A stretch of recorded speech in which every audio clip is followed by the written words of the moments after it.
नमस्ते, नमस्कार, नमस्कार विद्यार्थी मित्रांनो, सर्वांचं स्वागत करतो पुन्हा एकदा आपला आवडता युट्यूब चॅनल पोलीस भरती गुरु हार्दे सर. महाराष्ट्रातील तमाम पोलीस भरती करणाऱ्या माझ्या विद्यार्थी मित्रांना माझा नमस्कार. विद्यार्थी मित्रांनो, सर्वात महत्वाचं म्हणजे आली पोलीस भरती, गेली पोलीस भरती आणि आता संपली पण पोलीस भरती. जवळजवळ सगळीकडले कट ऑफ लागले, मुलांचं सिलेक्शन झालं. एक एक दोन दोन मार्कावरून खूप विद्यार्थी राहिले. हार मानू नका, पुन्हा एकदा नव्याने आपल्यासाठी नक्कीच लवकर मोठी भरती येणार आहे. मात्र आता आगामी येणाऱ्या भरती जर परत तुम्ही राहिलात तर मग परत अवघड होईल, कारण नंतर पुन्हा भरती असेल नसेल माहित नाही. मात्र एक भरती अजून एक आपल्याला संधी आहे, तर ती भरती ऑक्टोबर सप्टेंबरच्या दरम्यान येऊ शकते आलं लक्षामध्ये. आणि तिच्या सुद्धा जागा या विक्रमी जागा असण्याची दाट शक्यता आहे. त्याच्यामुळे लक्षात ठेवा विद्यार्थी मित्रांनो, आपण आजचा महत्वाचा व्हिडिओ घेऊन आलो हा आगामी भरतीसाठी. आणि सर्वात महत्वाचा विषय म्हणजे आपली वयवाढ. वयवाढचे विद्यार्थी पुन्हा एकदा आक्रमक झालेले आहेत, ग्रुपवरती बोलायला लागलेले आहेत, सगळेजण ग्रुपवर ऍक्टिव्ह झालेले आहेत. मात्र ते ग्रुपवरतीच ऍक्टिव्ह असतात, प्रत्यक्षात ऍक्टिव्ह नसतात. याचा अनुभव गेल्या 2-3 वर्षापासून मी पाहतोय. विद्यार्थी मित्रांनो, सगळ्यात महत्वाचं म्हणजे आपल्याला जर वयवाढ करायची असेल पुन्हा एकदा, वयवाढ एवढी सोपी गोष्ट नाही मित्रांनो. ज्या विद्यार्थ्यांना वयवाढ आहे किंवा आगामी भरतीच्या सगळ्यांनी हा व्हिडिओ शेवटपर्यंत पाहायचा आहे. अजिबात कोणी स्किप व्हिडिओ करायचं नाही. संपूर्ण माहिती या व्हिडिओच्या माध्यमातून असणार आहे. व्हॉट्सअपचे ग्रुप असतील, त्याच्यावरती काय चालतं, कोण पुढाकार घेतं, कोण माघार घेतं, कोण काय बोलतं, सगळं या व्हिडिओच्या माध्यमातून मी सांगणार आहे. विद्यार्थी मित्रांनो, सर्वात महत्वाचं म्हणजे आगामी भरतीची जाहिरात येईलच. मात्र बऱ्याच विद्यार्थ्यांचं वय संपलेलं आहे. पाठीमागच्या वेळेस तुम्हाला माहिती आहे, आपण वयवाढीसाठी खूप मोठं आंदोलन छेडलं होतं आणि त्याच्यामधून विद्यार्थ्यांना सरसकट वयवाढ मिळाली होती आणि भरपूर विद्यार्थ्यांना त्यांना या आत्ताच्या भरतीची संधी घेता आली. पण आत्ताची ज्यावेळेस भरतीसाठी आम्ही वयवाढीसाठी बसलो होतो त्यावेळेस आता ज्यांचं वय संपले त्या सुद्धा विद्यार्थ्यांना आम्ही आमंत्रित केलं का बाळांनो तुम्ही या. मात्र त्यातलं कोणीच आलं नव्हतं, त्याच्यामुळे संख्या कमी झाली. त्यानंतर मित्रांनो, वयवाढी संदर्भातली जी पहिली थिणगी होती ती थिणगी पडली या ठिकाणाहून, ती म्हणजे नागपूरचं अधिवेशन. आणि या नागपूरच्या अधिवेशन मध्ये मुकुल किनकर यांनी जे आंदोलन केलं तर सुरुवातीला सगळ्यात पहिलं ते या ठिकाणाहून झालं होतं. विद्यार्थी मित्रांनो, पहिले खऱ्या अर्थाने सांगायचं म्हणजे वयवाढीच्या संदर्भातला जो सगळ्यात पहिला जी आर आला होता, जो आला 13 मार्चला 2022ला 23ला आणि तो जी आर आला. त्याच्यानंतर वयवाढी संदर्भात पहिलं माझं बोलणं झालं असेल तर ते मुकुल भाऊशी झालं, मुकुल किनकर तुम्हाला माहिती त्यांचे झालं. आणि तिथून पुढे आम्ही वयवाढीचं वातावरण पेटवलं. सगळ्यात आधी त्या माणसाने वयवाढीसाठी या ठिकाणी आंदोलन केलं, विद्यार्थी जमवले. विद्यार्थी जमवल्यानंतर एवढेच विद्यार्थी त्या ठिकाणी आले. विद्यार्थ्यांनी सांगितलं का आम्ही हजारोच्या संख्येने उपस्थित राहू. हीच ती हजारोची संख्या होती. त्यानंतर विद्यार्थी मित्रांनो, सगळ्यात महत्वाचा हा पहिला टप्पा झाला. त्याच्यानंतर मी स्वतः तुम्हाला माहितीये पुणे या ठिकाणी आपण आंदोलन केलं. तुम्ही पुण्याचे काही क्षणचित्र पाहू शकता. स्वतः या ठिकाणी कलेक्टर ऑफिस समोर आंदोलन केलं. त्याचसोबत माझ्यासोबत संदीप वावळ, त्याचबरोबर संदीप बरोबर आपला तो साताऱ्याचा पप्पू आसन, त्याच्यानंतर दुसरा पप्पू आसन, त्याच्यानंतर तो आपला काय तो गाडी घेऊन यायचा 4 व्हीलर मोठी रोज, पिंपरी चिंचवडचं ते नाव आठवणे मला, आता माग आठवलं तो आसन. म्हणजे पुण्यात भरपूर लोकांनी सहकार्य केलं आलं लक्षामध्ये. आणि हे पुण्यातलं तिथलं आंदोलन छेडलं. तुम्ही हे पाहू शकता. हे स्मशानभूमीमध्ये आम्ही तब्बल 5 दिवस मुक्काम केला. त्या ठिकाणी विद्यार्थ्यांसोबत होतो मी स्मशानभूमीत. मित्रांनो, हे का करायची वेळ आली, एवढी का करण्याची वेळ आली, याचं कारण फक्त एकच, विद्यार्थ्यांमध्ये नसलेली एकी. बाळांनो, एमपीएससीचे विद्यार्थी 2:30 वाजता आंदोलन करतात आणि 2:30 वाजता आंदोलन केलं का 4:30 वाजता त्यांचा GR पारित होतो. का? एकीचे बळ. एकी. आम्हाला विद्यार्थी फोटो टाकायचे, सर मी नागपूरहून निघलोय 3 जण, आम्ही भंडाऱ्यावरून निघलोय 10 जण, साताऱ्यावरून निघून राहिले 15 जण. अरे फोटो यायचे रेल्वेत बसलेले फोटो यायचे आणि टायमाला विद्यार्थी 15 आणि 20 विद्यार्थ्यांमध्ये आंदोलन करायचे यायची. एक काळ असा झाला होता. हे 2 नंबरचा टप्पा आणि 3 नंबरचा टप्पा तुम्ही पाहू शकता. आझाद मैदान शेवटचा टप्पा. आणि याच ठिकाणी आपल्याला वयवाढीचं जे काही लेटर मिळालं ते या ठिकाणी मिळालं होतं, आझाद मैदानावरती. 2 दिवस त्याही ठिकाणी आम्ही आंदोलन केलं आझाद मैदानावरती. मित्रांनो, एवढं काही करून आपल्याला वयवाढ भेटली होती. आणि आता पुन्हा तुम्ही म्हणताय का वयवाढ पाहिजे. आता तुम्हाला सांगतो, जर वयवाढ पाहिजे असेल, वयवाढ हवी असेल तर लक्षात ठेवा, सगळ्यात महत्वाचं जर आम्ही जर म्हटलं तर 1000 मुलं पाहिजेत आम्हाला, तर त्या ठिकाणी 2000 मुलं आले पाहिजे, तरच काहीतरी होतं, अन्यथा काही होत नाही. आता वयवाढ कोणत्या निकषावर घेऊ शकतो आपण? वयवाढ मागण्या पाठीमागचे निकष कोणते आहेत आपले? ते म्हणजे असे, गुजरात असेल, ओके, मध्य प्रदेश असेल, या ठिकाणी पोलीसला 38 आहे, मला वाटतं अजून एक कुठलं तरी 40 आहे. त्या ठिकाणी 40-38 वय. त्याच्यानंतर माजी सैनिक आहेत.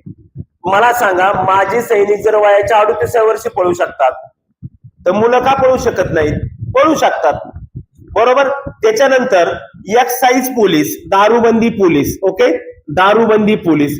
हे जे दारूबंदी पोलीस आहे, हे दारूबंदी पोलीसला 38 वय आहे. याला पोलीस सारखं ग्राउंड आहे, याला पोलीस सारखा पेपर आहे, याचं पण 38 वय आहे. म्हणजे तुम्ही दारूबंदी पोलीस जर 38व्या वर्षी होऊ शकता तर पोलीस कॉन्स्टेबलला काय अडचण आहे?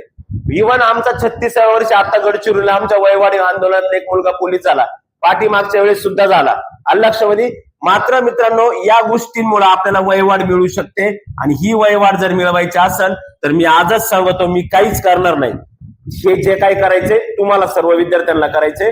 कारण का, मुकुलनी पण पाठीमागच्या वेळेस खूप मेहनत घेतली. आजही तो पोरगा दिवसभर त्या ग्रुपवरती विद्यार्थ्यांना सांगत असतो, डोकं जाम करत असतो, त्याचं डोकं जाम करतात. मला फोन येतो, सर पा डोकं फुटायची वारी झाली. लक्षामध्ये एकमेव असते ती, कलेक्टर सोडू नका, आमदार सोडू नका, मंत्री सोडू नका, इव्हन मुख्यमंत्री देवेंद्र फडणवीसला सुद्धा प्रत्यक्षात भेटलेला माणूस आहे, प्रत्यक्षात समजून सांगितलेल्या गोष्टी आहे. म्हणून पाठीमागच्या वेळेस बाळांनी ही सगळी वयवाढ आपल्याला भेटली होती. आता वयवाढ भेटणं मुश्किल आहे, नवे मिळणारच नाही, पण त्यासाठी प्रयत्न इतके पॉझिटिव्ह करावे लागतील, त्यावेळेस आपल्याला वयवाढ मिळेल. कारण का, आगामी जाहिरात जी असणार आहे पोलीस भरतीची, ही सुद्धा 17 ते 20 हजाराच्या दरम्यान असू शकते.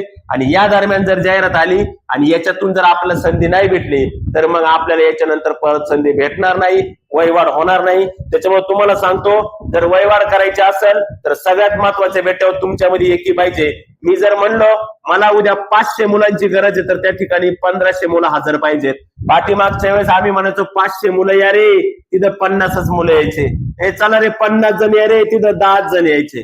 अक्षरशः आम्हाला पोलीस स्वतः बोलले, पुण्यात पण मला पोलीस बोलले, मुंबईत बोलले, म्हणले अहो सर काय तुमचा हा क्राऊड, तुमचा जेवढा क्राऊड आहे त्याच्यापेक्षा जास्त डबल आमचं प्रोटेक्शन आहे, संरक्षण आहे तुम्हाला. म्हणले एवढं आमचं मनुष्यबळच तेवढं आहे. आलं लक्षामध्ये? आमच्या जर लक्षात आलं तुम्हाला 2 मिनिटं तिथून बाहेर काढायचे, लागणार पण नाही 2 मिनिटं. म्हणले पण ठीक आहे, तुम्ही एकदम व्यवस्थित तुमचं आंदोलन करताय, कोणाला काही त्रास नाही म्हणून चालले. त्याच्यामुळं अशा प्रकारे खूप मोठमोठे आंदोलन केले. त्या आंदोलनाला यश किंवा त्या आंदोलनाला अपयश हे ज्या काही गोष्टी असतील त्या आल्या. आपल्या अपयश म्हणजे यशच आला आपल्या आंदोलनाला, वयवाढ पण भेटली, त्यातून बऱ्याच विद्यार्थिनींचं या भरतीत सिलेक्शन पण झालं, खूप छान वाटलं. मात्र बरेच विद्यार्थी राहिले जे प्रॉपर खरंच मेहनत करत होते आंदोलनासाठी, ते सुद्धा विद्यार्थी त्या ठिकाणी राहिले.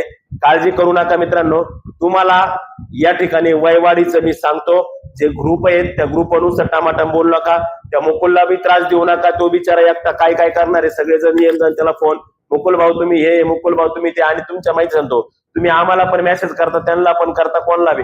तुम्ही भरतीतले देव माणूस आहे सर, तुम्ही आमच्यासाठी देव माणूस आहे. हे फक्त बोलायला असतं मित्रांनो. ज्यावेळेस आम्ही तुम्हाला प्रत्यक्षात बोलवतो, हे बघा मी काय भरती करत नाही, माझी कुठलीही मोठी अकॅडमी नाही, मी एक साधा तुमच्यासारखाच विद्यार्थी, माझी स्पर्धा परीक्षा तयारी करता थोडस 1-2 ठिकाणी शिकवतो क्लासला, त्याच्यातून काय तुटपुंजी मला पैसे भेटतात त्याच्यावरती मी माझं काम करतो. लक्षामध्ये पोट पाणी वगैरे वगैरे. लक्षामध्ये दुसरी गोष्ट, मी ना कुठला मोठा क्लासवाला आहे, ना मोठा कुठला प्रसिद्ध व्यक्ती किंवा असं काहीच नाही. पाठीमागच्या वेळेस मी 5 दिवस राहायचं काही कारण होतं माझं, मला भरतीत वय पाहिजे होतं का? मला पाहिजे असतं तर माझं वय तसं पण बसत होतं, आता बसते, काहीच अडचण नाही, मी काही भरती करत नाही. पण चला भाऊ, आपल्या विद्यार्थ्यांसाठी, जे विद्यार्थी आपल्याला थोडेफार विद्यार्थी का होईना चांगले विद्यार्थी आहेत, ते विद्यार्थ्यांसाठी का होईना आपलं जाणं भाग आहे. त्याच्यामुळे मी तुमच्यासाठी त्या ठिकाणी येत होतो आणि इथून पुढे येईल. फक्त एक आहे, ज्यावेळेस आपल्याला जायचे त्यावेळेस एकी दाखवा, 2 पैसे 3 पैसे का पाहू नका, राजकारण करू नका, त्या ठिकाणी एकत्रीकरण करा, एकत्र दाखवा, आपल्याला वयवाढ मिळू शकते, अन्यथा मिळणार नाही. एक 2च कारण आहेत त्याच्यामुळे भेटू शकते. पहिली गोष्ट, सगळ्यात सुपरफास्ट हुशार व्यक्ती म्हणजे देवेंद्र फडणवीस. लक्षामध्ये त्यांनी आतापर्यंत 50 हजाराची भरती काढली, त्या 3मध्ये वयवाढ भेटलेली. आताही परत वय वाढते, डायरेक्ट आम्हाला तिथं उभं सुद्धा करणार नाही, त्यांचे चेहरे पाठ झाले डायरेक्ट, आमच्या 2-4 जण चेहरे डायरेक्ट असे ते जाऊ. त्याच्यामुळं आता तुम्ही करू शकता का, बाकीच्या राज्यांमध्ये भाऊ एवढी वयवाढ आहे बा, किंवा एक्साईज पोलीसला 38 वर्ष वय आहे, एक संधी द्यावा आम्हाला शेवटची, याच्यानंतर वयवाढ भेटणार नाही. त्याच्यामुळे आपण पाहू, त्याचं व्यवस्थित वेळापत्रक तयार करू, व्यवस्थित नियोजन करू, कशा पद्धतीने काय करायचं, पुढचं कोण साथ देणार आहे आपल्याला. महाराष्ट्रातील इतर पण काही क्लासेसवाले संचालक लोक असतील, ते आपल्या सोबत असतात, काही बरेच संचालक असतात, कधी संपर्कात असतात, येतात त्या ठिकाणी पण. त्याच्यामुळं पाहूया काय काय नाही. ही आगामी भरतीची जाहिरात ऑक्टोबर डिसेंबर मध्ये डिपेंड म्हणजे अपेक्षित आहे का या ठिकाणी येणार आहे. म्हणजे जशी आत्ताची प्रक्रिया झाली सेम तशीच प्रक्रिया इथून पुढे पण होणार आहे. त्याच्यामुळे काळजी करू नका. तुम्ही पाहू शकत असाल हे काही क्षणचित्र तुम्हाला तुमच्या समोर हे चित्र जे दिसत आहेत. बाळांनो, हे आंदोलन करत असताना खूप त्रास सहन करावा लागलेला आहे. पोलिसांनी अनेक वेळा उचललेले, अनेक वेळा आत नेलेले, अनेक वेळा बाहेर टाकलेले, मात्र हार मानले नाही.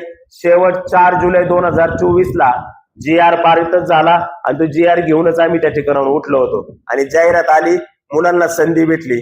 1-2 दिवसांनी जाणारे मुलांना सुद्धा संधी भेटली होती. दादानं खूप प्रयत्न केले. ते मी असन, मुकुलभाऊ असन, संदेश नाही त्याचा, संदेश असल, संदीप असल, आमचा साताऱ्याचा अमोल खताळा असल, त्याच्यानंतर अजून आपला आप्पाजान असल, मुकुल असल, त्याच्यानंतर ते बरेच, आता काही कोणचे नाव मी भरपूर पण माझ्या नाव लक्षात नाही आता, राहुल असल, त्याच्यानंतर आमची मालेगावची गँग असल, त्याबरोबर संगमनेरची आमची बाळू गँग असल, त्याच्यानंतर कदम असल, वरपे असल, बऱ्याच विद्यार्थ्यांनी साथ दिली होती आपल्याला. म्हणजे अशा सर्वांनी लक्षात ठेवा, सर्वांनी जे साथ दिली तशी इथून पुढे गेली तर आपण काहीतरी प्रयत्न करू. मग हे असं नाही आता व्हिडिओ पाहिला सर चला वय वाढेल असं नसतं. थोडं नियोजनबद्ध ही भरती प्रक्रिया सगळी संपल्यानंतरच आपण वयवाढीसाठी मागणी करू शकतो, लगेच नाही. ही भरती प्रक्रिया सगळी संपली, SRP चालक आखे पेपर सगळे कटऑफ पिटऑफ लागल्यानंतर आपण लवकरच 1-1.5 महिन्यामध्ये त्याचं पूर्णपणे वेळापत्रक करू, एक तयार करू.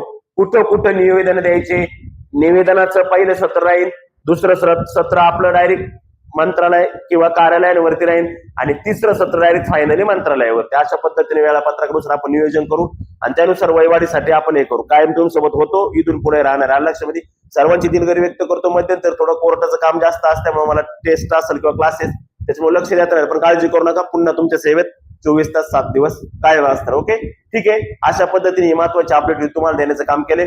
भेटू आपण परत पुढच्या नवीन व्हिडिओमध्ये, नवीन अपडेट, नवीन माहिती घेऊन. तोपर्यंत मी तुमची रजा घेतो.